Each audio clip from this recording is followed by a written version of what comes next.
A broken radio intercept crackles, the German frequency distorted. Stuart tanks, laughable toys, no threat. A grainy photo flickers on screen. An American M3 Stuart, small and lightly armored, dwarfed beside a hulking Panzer IV, its turret barely a fraction the size. The caption reads, "Light tank, light threat." Yet, hidden in the margins of this intelligence report, a smudged note questions the dismissive tone. Jungle conditions unknown. How could such a seemingly insignificant vehicle stir such derision among the Wehrmacht's elite? Why did this mockery blind German command to an emerging danger lurking in the Pacific's dense undergrowth? In 1941, as the United States scrambled to modernize its armored divisions, the M3 Stuart was conceived as a fast, lightly armored reconnaissance tank. Designed for speed rather than firepower, the Stuart's 37mm main gun and thin armor, no thicker than 51mm, made it an object of contempt among German tank crews accustomed to facing heavier beasts. A blueprint from a U.S. Army engineer, yellowed and annotated, lays bare the trade-offs. Weight capped at 14 tons, maximum speed 36 miles per hour, armor sacrificed for mobility. Yet, the same documents reveal a focus on reliability and adaptability for diverse theaters. Was this design born from necessity or hubris? Could a tank deemed light and laughable wield unexpected power in the shadows of the jungle? The Stuart specifications tell a story of contrasts. With a crew of 4 and a compact chassis, it boasted agility unmatched by heavier counterparts, but was vulnerable to the standard German 50mm and 75mm anti-tank guns. Its 37mm cannon was already obsolete in European battlefields. Yet, in dense jungles, where visibility was limited to mere meters, speed and maneuverability trumped armor and firepower. A faded map of Guadalcanal overlays the jungle canopy, dotted with American positions where Stuart tanks operated. The rustling of leaves and distant gunfire hint at a battlefield where conventional metrics failed. How did the Wehrmacht overlook this shift in combat dynamics? What did their intelligence miss in the tangled undergrowth of the Pacific Islands? The first real test came in early 1943, when a U.S. armored reconnaissance squadron deployed Stuarts in the Solomon Islands campaign. Initial German reports, intercepted and analyzed months later, expected the tanks to falter against entrenched anti-tank teams. Instead, the Stuarts exploited their speed to outflank and ambush, striking where the jungle funneled enemy infantry into kill zones. A field diary from a squadron commander notes the tank's surprising resilience. Under canopy cover, enemy fire often missed or ricocheted harmlessly. The contrast between expectation and outcome is stark. How did these toy tanks repeatedly evade destruction? Was the jungle turning the rules of armored warfare on their head? German forces quickly adapted, issuing new tactical manuals emphasizing ambushes and increased anti-tank infantry patrols in jungle terrain. However, they struggled to match the Stuarts' mobility. An intercepted German training film shows soldiers grappling with the challenge. Dense foliage limiting line of sight, muddy ground bogging down heavier panzers, and the Stuarts' ability to disappear into the undergrowth. Engineers at Mitsubishi reportedly studied captured Stuarts, noting their suspension and compact design, but failing to replicate their jungle agility. The Wehrmacht's mockery turned to frustration. What tactical blind spots did their doctrine reveal? Could the jungle's unforgiving environment have rewritten the balance of armored power? By 1944, the Stuart had evolved into a jungle predator. U.S. forces, short on heavy armor in the Pacific, leaned on these light tanks for reconnaissance, infantry support, and rapid strikes. A strategic map from a U.S. Army planning room shows armored routes snaking through New Guinea's dense forests, where Stuarts led spearheads. Reports speak of Stuart killing zones in previously considered impassable terrain. Meanwhile, German command faced a crisis. Supply lines stretched, anti-tank weapons ineffective in thick vegetation, and no heavy armor that could maneuver similarly. An internal Wehrmacht memo hints at desperation. Light tanks, once mocked, now dictate the terms. How did a vehicle so underestimated become a jungle executioner? Was this the true cost of ignoring environmental warfare? Each episode is a document I pull from the dust of the archives. Share your own stories. Many of you have relatives who lived through that time, and your words help connect personal memory with archival evidence. Stay curious. Subscribe so you don't miss the next episode tomorrow. In the dense humidity of the Pacific jungles, the Stuart's engine became a whispered threat rather than a thunderous roar. The tank's air-cooled radial engine emitted a distinctive, almost feline purr that blended with the natural soundscape. Bird calls, rustling leaves, distant artillery echoes. A rare, grainy photograph from 1943 shows a Stuart half hidden beneath palm fronds, its turret pointing toward a narrow trail, eyes of the crew alert. Unlike the heavy panzers, which announced their approach with grinding steel and dust clouds, the Stuart moved like a ghost through the underbrush. Yet, the Wehrmacht's radio intercepts barely registered this subtle menace. How could such an acoustic advantage be overlooked by a command obsessed with firepower? What intelligence failures allowed the jungle's silence to become an armored ambush? The Stuart's light frame allowed it to cross terrain previously impassable to tanks, including narrow, improvised jungle trails and muddy riverbanks. According to a reconnaissance officer's memoir, the tank's suspension system, vertical volute springs designed for flexibility, absorbed the uneven terrain better than the heavier, more rigid German designs. A detailed technical sketch reveals the ingenious simplicity of the Stuart's undercarriage, emphasizing mobility over protection.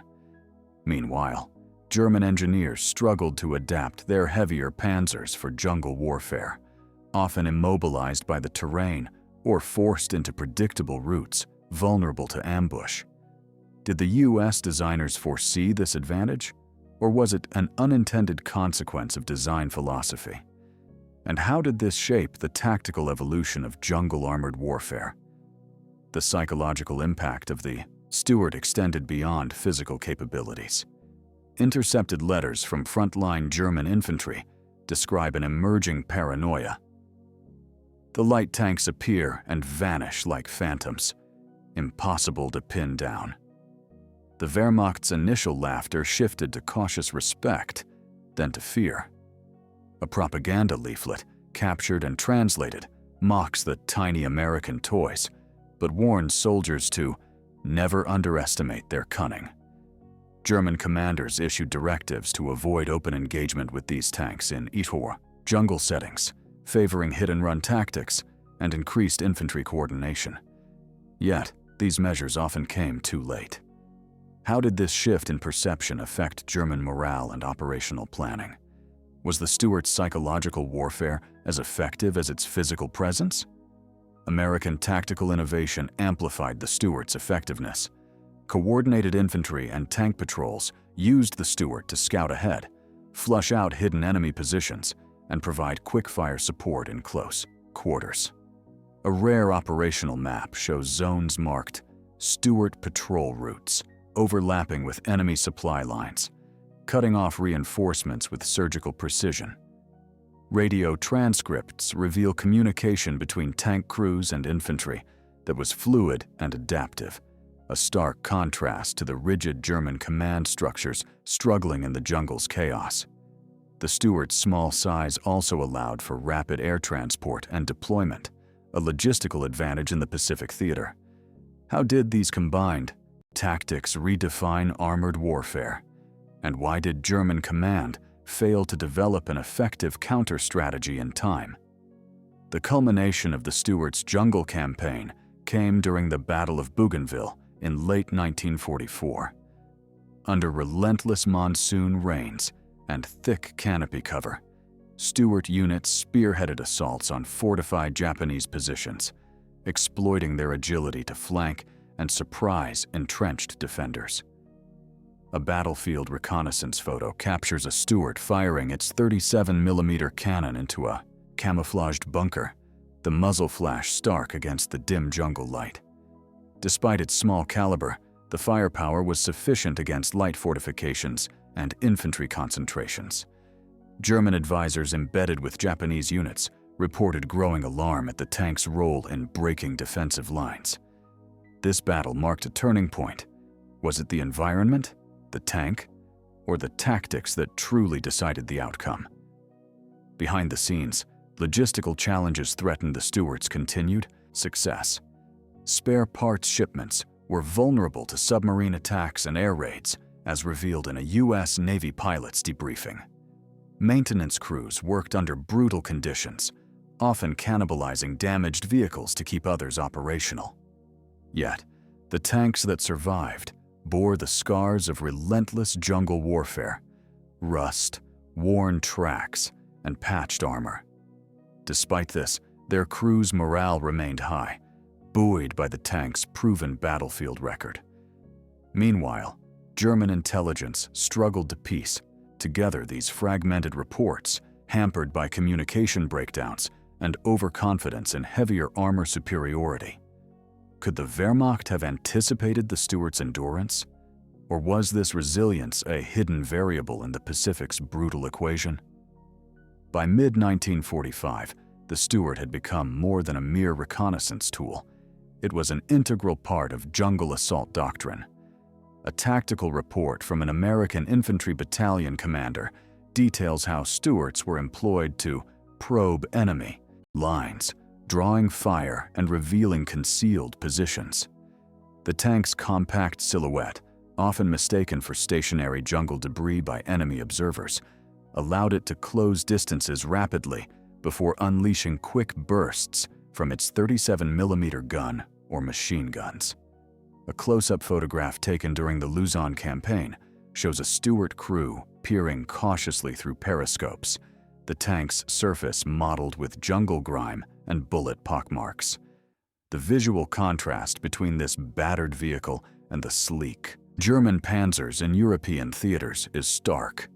Was the Stuart's rugged adaptability the true secret to its jungle success? And why did the German High Command continue to underestimate its potential against entrenched enemies? German countermeasures evolved slowly and unevenly. Training manuals captured late in the war emphasize ambush tactics using Bangalore torpedoes and satchel charges, designed to disable light tanks in choke points. Yet, the dense jungle often rendered these tactics ineffective against the Stuart's unpredictable routes. An intercepted German radio message laments, "Stuart units evade capture, strike swiftly, disappear." Meanwhile, German engineers attempted to retrofit existing Panzer IIIs and IVs with modified jungle camouflage and enhanced infantry support. But these measures failed to replicate the Stuart's unmatched mobility. A faded photograph from a captured training camp shows German soldiers struggling to maneuver a cumbersome Panzer IV through a fine-bite, narrow jungle path, its tracks sinking in mud. How did the Wehrmacht's technological rigidity hinder their jungle operations? Could a more flexible approach have stemmed the Stuart's growing dominance? The psychological warfare mounted by the Stuart extended into enemy command structures. According to decrypted communications, Japanese and German officers expressed frustration over the invisible Americans who seemed to strike without warning or apparent pattern. A secret intelligence memo notes, "The light tank's presence instills fear disproportionate to their firepower. This intangible effect forced enemy commanders to divert scarce resources to anti-tank ambushes and patrols, diluting their frontline strength." Meanwhile, American propaganda subtly highlighted the Stuart's exploits, boosting morale among troops who regarded the tank as both a protector and a vanguard. Was this psychological edge a deliberate consequence of the tank's deployment, or an emergent property of Jungle warfare itself? And how did it shape the broader strategic landscape in the Pacific? Behind the lines, logistical ingenuity ensured the Stuarts' survival. Specialized engineering units developed modular spare parts, kits easily transported by gliders and barges, a necessity given the remote island terrains. Maintenance teams worked in open-air jungle workshops, battling humidity and insect infestations to keep engines running. Photographs from these makeshift depots show mechanics hunched over radial engines, faces grimy but determined. Simultaneously, American supply chains adapted to the demands of island-hopping campaigns, prioritizing light armor for rapid deployment. German intelligence reports captured near the war's end reveal confusion and disbelief over the sustained operational tempo of Stuart units. Was the American logistical system a hidden weapon as crucial as the tank itself? And why did German command fail to disrupt these supply lines effectively? The final months of the Pacific War saw Stuarts pushing deeper into dense terrain, often supporting infantry in close-quarters combat where heavier tanks could not operate. Reports from the Okinawa campaign describe how Stuart crews used their machine guns and mobility to suppress sniper nests and clear jungle thickets. A rare film reel surfaces, showing a Stuart weaving through narrow jungle trails, dodging enemy fire, its turrets swiveling rapidly to engage multiple targets. Despite their light armor, casualties among Stuart crews were remarkably low compared to heavier tanks. This paradox, light yet lethal, vulnerable yet survivable, challenged conventional tank warfare doctrines. How did the Stuart transform from a mocked light tank into a jungle predator? And could this transformation have been predicted by pre-war analysis, or was it born purely of necessity and environment? As the war drew to a close, the legacy of the Stuart in jungle warfare was unmistakable. An after-action report from a U.S. Armored Division commander highlights the tank's unmatched ability to navigate terrain hostile to all except the most nimble. Photographs from the Philippines show Stuarts adorned with improvised jungle camouflage, leaves, branches, and mud, blurring the line between machine and environment. Yet, beyond the visual evidence lies a deeper truth. The Stuarts' success was not merely mechanical, but strategic, born from adaptability and the exploitation of a terrain that neutralized traditional armored advantages. German commanders, who once dismissed the Stuart as a toy, found themselves outmaneuvered in battles where brute force gave way to agility and cunning. What does this reveal about the nature of warfare itself? How often do seemingly minor players rewrite the rules when the battlefield changes? The Stuart's transformation from a lightly armed reconnaissance tank to a jungle warrior challenges the assumptions of armored warfare in the mid-20th century. It exposed the vulnerability of rigid doctrines and the dangers of underestimating an opponent's adaptation to environment. German intelligence failures, combined with an over-reliance on heavy armor and firepower, created a blind spot that the Stuart exploited with devastating effect. A final declassified memo, penned by a German intelligence officer months before Germany's surrender, reflects on this miscalculation. In the jungle, the small and fast, not the large and powerful, dictate victory. How might military strategy have evolved if this lesson had been learned earlier? And what other light weapons remain underestimated in modern conflicts?